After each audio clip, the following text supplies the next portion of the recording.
Nossa convidada de hoje é uma empreendedora referência em gastronomia, inovação e empreendedorismo. Empreendedorismo negro, inclusive, no Brasil. E é fundadora do coletivo de empreendedoras negras, chamado Entre Raízes, onde atua promovendo diversidade e empreendedorismo feminino. É CEO e fundadora do grupo Popcorn Gourmet, além de chefe de cozinha e jornalista. Seja muito bem-vinda, Elaine Moura! Muito bom! Uau, que apresentação! Muito chique isso aqui. Elaine, quero saber como você começou a tua carreira no empreendedorismo. Boa, primeiro agradecer estar aqui com vocês, realmente é uma honra, e encontrar o Mackenzie por alguma parte do mundo já faz parte da minha rotina. Semana passada a gente se encontrou em Santa Catarina. Criciúma, Santa Catarina. Criciúma, é isso, vamos lá. Bom, Popcorn Gourmet nasceu em 2015, efetivamente virou uma empresa. Eu sou chefe de cozinha, eu já trabalhava com gastronomia há muito tempo, eu sou de Goiânia, e eu tive um buffet lá por 19 anos. E com o buffet, eu sempre trouxe muito as minhas raízes do Cerrado e eu dava doces de presente para os meus clientes. E eram doces que eu tinha aprendido a fazer com a minha avó, com as minhas tias, com a minha mãe. Eu sou de uma família de cozinheiros, a minha avó foi cozinheira, o meu avô cozinheiro, tem uma família toda de cozinheiros. Ser chefe de cozinha foi uma inspiração dentro de casa. E eu comecei fazendo doces e colocando em compotas. Então, todo cliente do buffet que assinava um contrato comigo, de forma carinhosa, eu dava um docinho de presente. Só que eu comecei a me incomodar, porque chefe de cozinha é muito vaidoso, que aquele doce não era autoral. E eu sempre gostei muito de pipocas. Então, eu falei, vou fazer uma receita distintiva. E a receita distintiva é aquela que ninguém nunca fez, que nunca ninguém experimentou. Então, eu fui fazer pesquisas, fui fazer desenvolvimento. E aí, eu tive a oportunidade para a França, em 2014, estudar confeitaria. E ali, tudo que eu aprendia de confeitaria, que era para fazer bolo, doce, eu pensava como que eu ia aplicar isso nas pipocas. Mas eu queria também trazer características do Cerrado. Então, volto para o Brasil, cheia de ideias, cheia de ingredientes, e começo a testar. Fico quase um ano ali testando, tinha um time de confeiteiros no meu buffet e eles me apoiaram muito nessas pesquisas e desenvolvimento, até que a gente chegou numa pipoca realmente incrível. Coloquei num potinho e de maneira carinhosa fui presenteando os meus clientes. E aí a turma começou a perguntar aonde eu compro. Que legal. Então nasceu um negócio a partir desse experimento, dessa ação de degustação, que não foi intencional de verdade, isso não era para virar um negócio. E tanto que virou um negócio que em 2019 eu vendi o buffet. E hoje eu vivo 100% de Popcorn Gourmet. É uma franquia que está no Brasil todo. Hoje, além desse ambiente de shopping center, aeroportos, a gente foi para o varejo. Então, hoje já se encontra Popcorn Gourmet em grandes redes de supermercados, em redes de cinemas. A gente começou um movimento de exportação agora também. Então, realmente explodiu. Que legal, gente. É isso. Que bacana. Você sabe que, meninos, o jet ski começou assim? Ah, é? É. Não. Eu não lembro agora se é a Yamaha ou se é a Honda, alguma delas, a Kawasaki, acho que foi a Kawasaki. Ela presenteava os melhores distribuidores de moto que eles tinham pelo mundo. Porque quando eles produziram a moto aquática, o pessoal, isso aqui ninguém quer, ninguém vai comprar isso aí. E deram de brinde. Aí o pessoal começou a falar isso, onde é que compra? Onde é que compra? E os amigos dos donos da concessionária falaram, eu quero uma também. E agora a gente virou até esporte mundial e tal. E é muito legal, né? Essa coisa de... muitas vezes as pessoas dizem, né, Mackenzie, que o produto tem que nascer da necessidade do público. E na realidade, muitas vezes é o contrário. Ou seja, quebra todas as regras de marketing. Que os produtos têm que nascer de uma dor latente, né, do público, e na realidade não. Às vezes você tem um produto tão inovador que o público nem sabe que ele existe. O Steve Jobs falava muito disso, né? Nem sempre o cliente, consumidor, ele tem clareza do que ele quer. Então você vai participando de estudos, análises e pesquisas. Mas no caso da Popcorn Gourmet, eu sou muito suspeito para falar, né? Porque eu sou investidor, sou sócio e gosto, consumo. Então, assim, comecei a me envolver tanto que, muito por conta dessa memória afetiva, né? Conheci a Elaine em 2019, ela foi minha aluna, a gente dando uma aula de comunicação, desenvolvimento de negócios, me envolvi com o produto, acompanhei toda essa fase de crescimento e de expansão da operação. Falei, cara, isso aqui é muito... É uma sobremesa diferente, inovadora e que conecta com a nossa... Com nossa memória afetiva. Então, acho que muitas vezes quando a gente pega alguém pelo estômago é dessa maneira, quando a gente entrega um produto com uma memória afetiva tão bacana. Poxa, mas sobremesa não, eu já quero comer de pré-treino aí. Boa. Bastante gente utiliza também a pipoca, é um baita carboidrato bacana, cara. Sim. É bom para usar de pré-treino. Riquíssimo em fibras, e aí ao longo do tempo a gente foi diversificando sabores, então é um produto realmente muito democrático, que a gente tem sabores clássicos, zero açúcar, a gente tem salgadas, enfim, a gente foi desenvolvendo para diversos paladares, mas eu tenho inclusive nutricionistas parceiros que recomendam popcorn gourmet na dieta. Olha que legal. Eu tava vendo, você começou agora com os carrinhos, é isso? São quiosques em shopping center, o início foi isso, e aí logo depois a gente viu a necessidade, porque eu venho da área de eventos, então eu já logo coloquei esses carrinhos nos eventos. Então, fiz vários congressos, feiras, casamentos. Então, eu queria falar, mas é direto com você ou a pessoa pode comprar de você esses carrinhos e ser uma franquia também, ou não? Via franqueado. Via franqueado. Exato. O franqueado, ele precisa ter uma operação fixa e aí ele pode explorar eventos. Então, eu tenho franqueado que tem 5 operações de eventos. Então, tanto que evento é interessante. A gente olha para eventos como uma receita muito interessante dentro do negócio. Legal. Eu quero experimentar essa pipoca. Eu trouxe pipoca para vocês, é lógico. Para nós, Elaine, muito obrigado. Presentinho para todo mundo. Que... Quero que vocês experimentem. Essa aqui, ó. Poxa, muito obrigado. Ó, eu vou dar um conselho. Não sem volta, segundo o nosso amigo Mackenzie. Como é que eu abro aqui? Não, e ainda mais agora você falando sobre pré-treino, é legal a parte do pré-treino, mas também assim, a Elaine tem várias parcerias legais, né? Te perguntar sobre isso. Você tem uma collab hoje com a Nestlé. Exato. E é uma empresa... Como que é você conseguir montar uma operação com uma empresa tão grande, tão gigantesca quanto essa? Como é que foi para você? O processo foi realmente a gente começar a fazer um trabalho com muita seriedade. Eu sempre usei como ingrediente leite ninho. Mas como eu não tinha patente, não tinha licença disso, eu não contava em embalagem Deixa que eu abro era leite ninho. Eu compartilho com vocês guardam para levar para casa. Opa. Tá generoso, hein, Mackenzie? Nunca te vi assim. Nem eu. Ninguém nunca viu. Ninguém nunca viu. Porque você tá aqui hoje. Eu vou abrir essa daqui também, eu acho. Qual que é essa? Essa aqui Essa é de cookie. leitinho. Quero. Deixa eu abrir aqui para você. Quero. Mas conta da Nestlé, como é que é essa? E aí, exatamente esse cuidado que a gente teve de usar o ingrediente, e como eu não tinha patente da marca, eu não usava esse nome. Eu usava que era uma pipoca de chocolate branco com leite em pó. Ponto. E aí passou uma equipe da Nestlé em um dos nossos quiosques, experimentou o produto, viu a ficha técnica. Em uma feira. Não, foi num shopping, foi no outlet.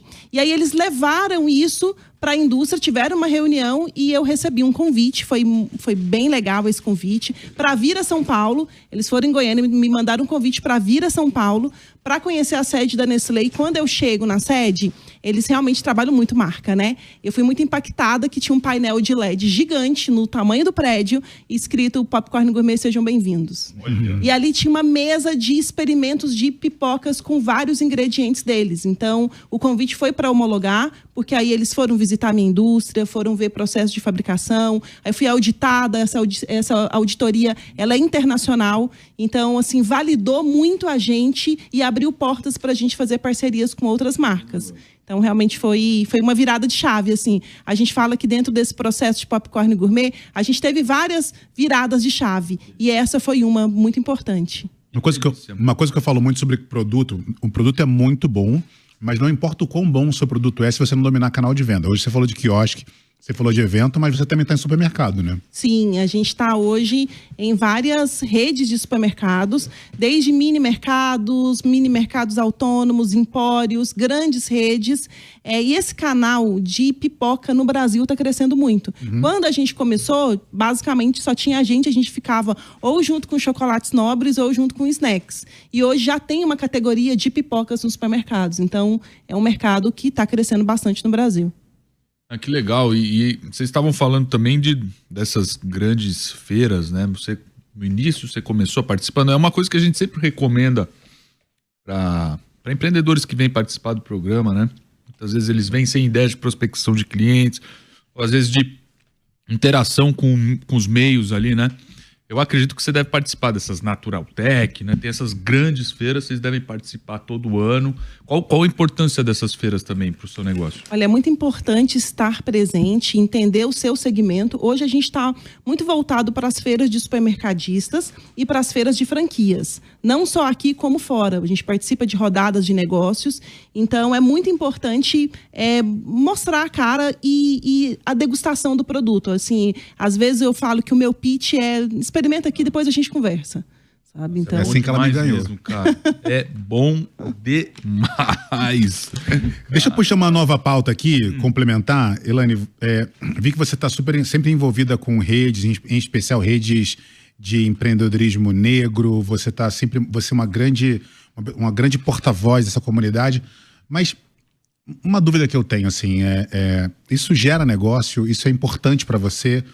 Onde que esse posicionamento traz visibilidade para o teu produto, para a tua marca? Boa, eu acho que, primeiro que eu estou muito sozinha em várias rodas de conversa, em vários segmentos. Eu até começo assim provocando vocês. Quantas empreendedoras negras na indústria vocês conhecem? Verdade. Quantas empreendedoras negras em franquia vocês conhecem? Então, realmente é um mercado solitário. Eu me encontro sozinha nesses ambientes e eu começo a buscar referências lá do passado que eu não tive. Então, eu recebo muita mensagem, muito direct de pessoas que estão empreendendo, fazendo um brigadeiro ali dentro de casa, estão fazendo alguma coisa e se inspiram no meu trabalho, na minha coragem, porque para fazer isso aqui tem que ter muita coragem. Um pouquinho de loucura também, né? Um pouquinho de loucura também, tem que ser insana muitas vezes para algumas tomadas de decisão. Mas a verdade é que eu sou uma menina periférica, eu vim de Goiânia, vim do Cerrado, do interior, e eu furei uma série de bolhas para estar aqui. E aí, se eu posso abrir portas para outras passarem, eu acho que faz total sentido. Então, eu começo um movimento de diversidade dentro da minha companhia. Então, hoje, mais de 80% das mulheres são líderes dentro do meu negócio e boa parte disso são negras. Aí eu tenho, assim, mulher negra retinta como diretora de operações. Então, a gente faz esse movimento, mas pautado no negócio. Porque aí, o que eu crio? Eu crio uma cultura muito acolhedora. O nosso slogan é uma porção de felicidade. Eu preciso trabalhar que pessoas produzam isso felizes todos os dias. E aí eu começo a criar uma cultura muito forte de acolhimento. Então, quando eu tenho esse ambiente de diversidade e inclusão de maneira intencional, eu crio um ambiente completamente diferente dentro do meu negócio. Eu acredito muito nisso. Eu começo a atrair também investidores negros, pessoas que nunca imaginaram que franquia era pra gente, então começam a me ver falando de negócios, sendo especialista em franquias. Eu vivo disso há 10 anos, eu me apaixonei pelo franchising, porque eu acredito de verdade nesse modelo de negócios. Eu acho ele colaborativo, eu acho ele coletivo, eu acho que uma série de pessoas estão olhando na mesma direção, então vira uma potência de negócio. E aí, quando eu começo a falar disso, eu começo a despertar esse interesse em outras pessoas também. Então, eu trago isso muito de forma intencional para fazer negócios, para trazer prosperidade, para dizer para outras pessoas que elas podem sentar nessas cadeiras. Muito bom. E qual é a área mínima que você precisa para ter ali alguém que está pensando em, poxa, eu tô com uma grana aqui, eu queria já começar com o modelo validado, em vez de começar sozinho. Qual que são os quesitos, assim, para hoje que você está dando preferência? Boa, a gente busca empreendedores, primeiro, que tenham características empreendedoras.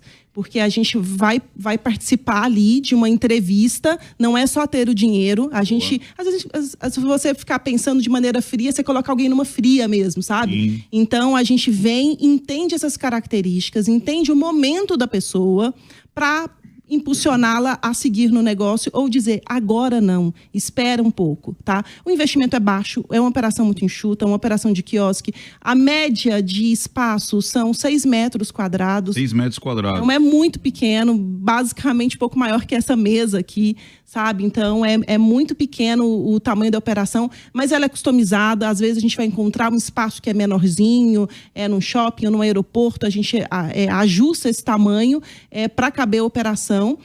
Mas é uma operação muito enxuta, porque o produto vai pronto. A gente já pensou em todo o ecossistema para fazer isso ficar atrativo. Então, tem cheirinho de pipoca, a cor, né, a paleta de cores faz envolver, chama atenção, iluminação, uniforme. Cheiro de pipoca tipo, o aromatizante do carrinho, porque a pipoca já vai pronta. A pipoca já vai pronta, mas ela é muito cheirosa. Se você tem ali cheirinho de pipoca, você tem cheirinho de chocolate, então as pessoas percebem esses aromas que a gente tem. E é um trabalho que a gente começou a fazer lá no começo, porque eu queria explicar para o público que não era uma pipoca comum. Então eu tinha que fazer as pessoas experimentarem. Então essa é uma característica que a gente traz até hoje. Para as pessoas não confundirem com uma pipoca comum, a pipoca que você faz em casa, elas precisam experimentar. Então, a degustação também é uma ação que a gente faz no nosso PDV. Nosso diretor de produção aqui já estava tirando onda comigo aqui, que eu tava comendo muito. Léo, vamos guardar para vocês aqui, ó. Não, se não tirar da mão do Eric... Já monopolizaram para ele já, né? Cara, você é sócio, então não quero saber. Você come em outro lugar. Eu queria falar o seguinte, ó, a gente tá falando aqui sobre... tenho que agradecer também ao Léo, porque nas últimas vezes que eu estive aqui, a gente teve Nut Bavária, a gente teve aqui Vivendo do Camarão e agora a pipoca, né? Daqui a pouco trazer o pessoal aqui de bebidinha também, com um cafezinho, vai ser bom também. Vamos trazer. Elaine, deixa eu te provocar mais uma pergunta aqui. Você tá falando muito sobre, por exemplo, você falou sobre a área que você tem mínima e como é que é essa operação de eventos? Assim, porque hoje você tem uma indústria em Goiânia e você fabrica lá. Como é que é a logística para distribuir isso? Como é que você consegue hoje entregar e como que a pessoa chega...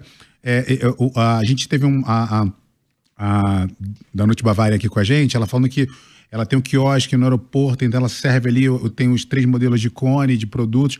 Como é que é essa distribuição, assim? A gente tem aqui o stand-up, que é industrializado, você vende no mercado, mas não é assim no quiosque, né? Como é que é?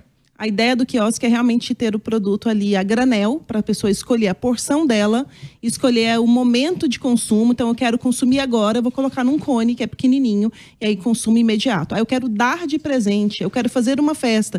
Então, tem várias embalagens ali, presenteáveis. A gente tem uma linha que a gente chama de linha do dia a dia, que é para a pessoa consumir na hora, e a linha de presentes. Então, as caixas são lindas, os laços. A turma tem treinamento para fazer laço. Legal. É realmente porque a gente tem um pouco dessa memória afetiva, então é um presente carinhoso. Muita gente vai no nosso quiosque do tipo, vou na casa de um amigo pela primeira vez e eu não quero levar flores, eu quero levar uma pipoca, então eu levo uma lata de pipoca.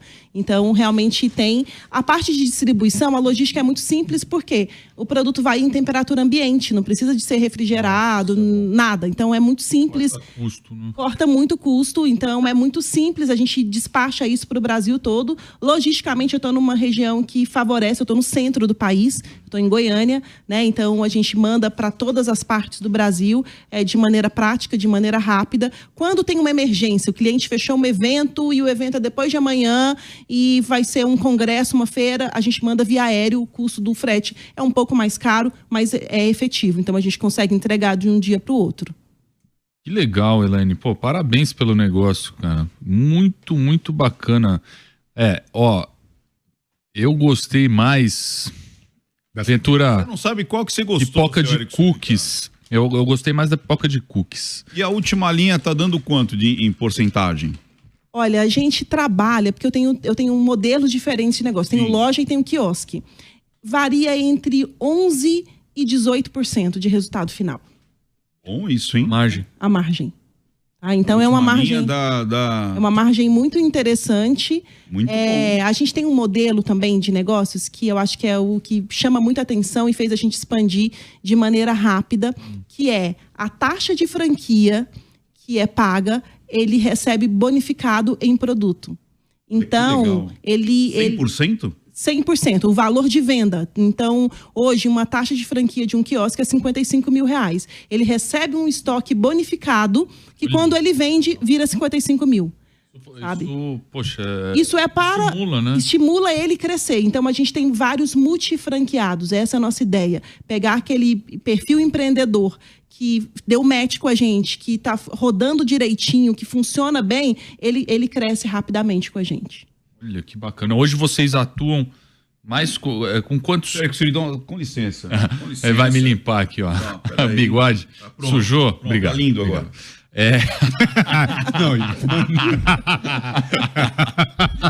Que cena, hein? Que cena. Protagonizamos. Hoje, quantos franqueados você tem? E operação própria? Vocês priorizam a operação própria ou não? Então, priorizei muito tempo a operação própria. Estou no exercício de abrir mão de operações próprias para ser mais estrategista. Então, hoje eu tenho 5 operações próprias, estou diminuindo, já tive mais.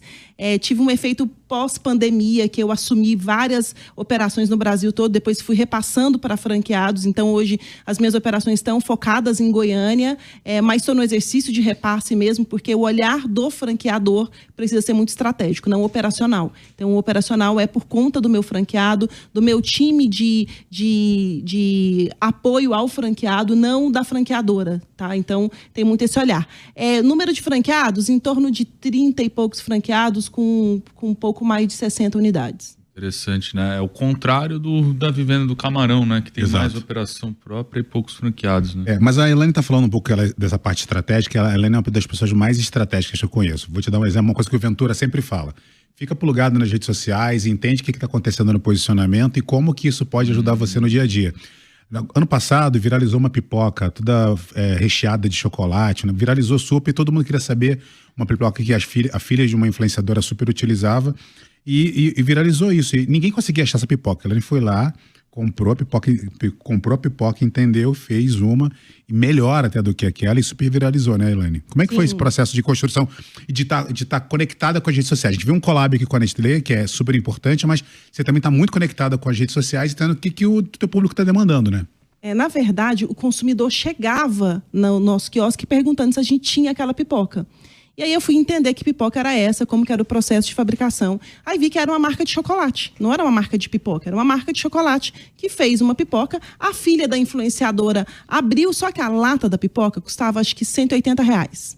E essa criança, o que viralizou foi isso, essa criança jogava pipoca no chão e aquela coisa. Aí o público foi atrás quando viu o preço da pipoca e ficou, puxa, deixa eu comprar essa pipoca para ver se vale R$160, R$180. Aí começaram a depreciar mesmo, falar, puxa, não vale, como é que paga isso? E aí eu entendi que realmente era uma marca de chocolate que não tem esse apelo de varejo, e aí essa marca, como o público chamava, como a internet chamava o produto, não estava patenteado. Eu fui lá e patenteei a marca.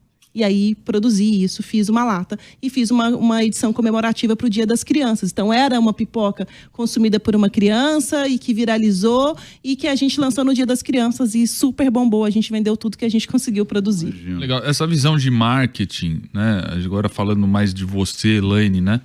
Essa visão que você adquiriu de marketing e de empresária mesmo, né? Porque você é uma chefe. Uma coisa é você ser chefe, né? Você ter uma visão da cozinha e tal, mas outra coisa é você tirar esse chapéu de chefe e vestir o chapéu de empresário.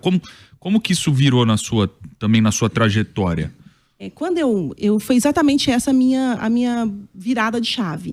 Quando eu era chefe de cozinha de um buffet, eu me sentia muito focada no operacional. Porque eu fiz um nome na minha cidade, e aí era chefe Elaine Moura. Então, tudo era muito em volta da minha imagem, e eu não podia tirar férias. Às vezes eu tirava férias escondido, porque o cliente, a noiva, ficava insegura porque a chefe não estaria no casamento dela. E eu tinha uma equipe enorme de especialistas, eu já ia muito pouco para a cozinha, mas essa imagem foi construída através do meu nome.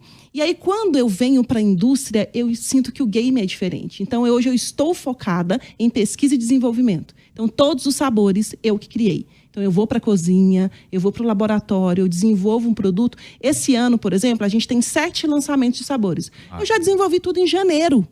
Janeiro eu fui para o laboratório, desenvolvi todos os produtos do ano. E aí, a partir desse momento, eu vou para a estratégia do meu negócio. Então, eu realmente sou uma pessoa que estuda bastante.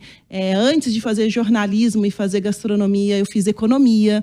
Então, eu acho que eu tenho muito essa veia empreendedora. Eu não paro de me atualizar, eu não paro de ir em congressos, feiras, não só aqui, mas fora do país também. Me tornei palestrante falando de negócios, falando de empreendedorismo feminino, falando de franquia, falando de diversidade e inclusão. Então, eu falo do que eu vivo. Então, eu respiro o empreendedorismo todos os dias. E aí, eu não estou ali na minha produção todos os dias. Hoje eu tenho engenheiro de alimentos, tem nutricionista, tem chefe de cozinha, enfim, tem gerente de produção. Então, é uma indústria mesmo, a escala industrial é diferente essa dinâmica de um restaurante que ali realmente precisa da imagem do chefe, precisa da presença do chefe o tempo todo. O que eu faço hoje em pesquisa e desenvolvimento? Desenvolvo o produto, transformo isso numa ficha técnica. A partir disso, é uma fórmula. Precisa ser seguida essa fórmula. De vez em quando tem que ir lá fazer algum ajuste. O ingrediente mudou, o milho chegou maior, então é diferente.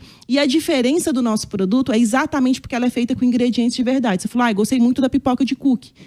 E os ingredientes são exatamente biscoitos triturados, banhados com chocolate, com leite em pó e pipoca expandida. Então, não tem aroma, não tem cheirinho, não tem nada, sabe, impulsionando que você tenha essa experiência. Então, você vai ter textura, você vai ter o ingrediente, você vai ter sabor de verdade, todos os ingredientes. E qual que é o campeão hoje, o produto de vocês? Olha, o campeão é Melhor com Ninho Trufado, parceria com a Nestlé. Realmente, a marca vende absurdamente, é muito clássico. Mas a gente já criou coisas muito mais elaboradas, assim. A gente agora vai lançar... já essa semana entra um novo lançamento que é uma pipoca de cocada branca. Então, assim, bem docinho de vó, bem aquela coisa de memória afetiva mesmo, sabe?